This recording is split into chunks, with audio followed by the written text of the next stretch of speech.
fight arranger. It does everything, like puts all the fights together and training the actors to do it, make sure just everybody's happy and it's all good to go. I usually visualise a fight before I even start putting it down on paper, and then I put it down on paper. After that, I teach it the guys, and anything that doesn't work, that worked in my head, we rejiggle around to make it work for the fight. But usually my thing is I just sit at a desk for about a day and a half and just sit there and think. It entails like reading through the script, find out everybody's character, the backgrounds, and trying to differentiate styles between each one and making sure everyone's different so you don't get everything looking samey. It's actually quite hard nowadays to make a fight look original. It's like trying to make a song different. I mean, all the notes are the same, you just got to put them in a different order and a different tempo to make it different. But it's actually hard to find that balance now without people going, oh, that moves from that and that moves from that.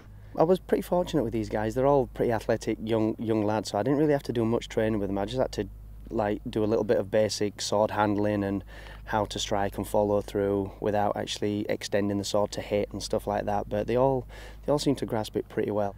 You start them off on wooden swords, nice and steady, and then they'll progress to the rubber swords for the scene if it's a heavy fight scene, and then judging on their level of capabilities, we move them onto aluminium swords to get the nice feel and look. We have a big fight that we had choreographed in that with the Mountain and the Hound. It's one 7-foot guy and one 6'6" guy. They're two brothers and they're supposed to be like the strongest of the strong, and no quarter is given in this fight. They're like, no one takes a step back basically unless they have to. Rory's just laughing and joking, just enjoying everything he can learn. Whereas Conan, being a professional wrestler, obviously he's got a hell of a lot of athletic ability about him. The Dothraki, that's an odd one. Again, a lot had to play in how they are as a tribe, and obviously with the weapon. I mean, that for me was a little bit more difficult because it's pretty much the same principal movements like a sword work, but obviously with the different style of blade, you might attack somewhere a different way. Instead of going 1, 2 that way, you might come that way to back that way, and then so instead of going 1, 2, you'll find different planes to fight on, which is always good.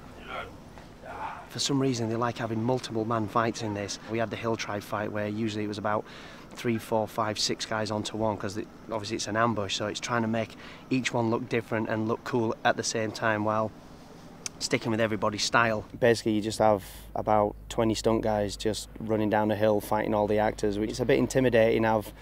Having 12 stunt guys at either side coming at you with axes and saws and shouting and screaming with blood all over the face, you know, it can kind of put someone in a little bit of a blank panic, you know, but they did well, they did good.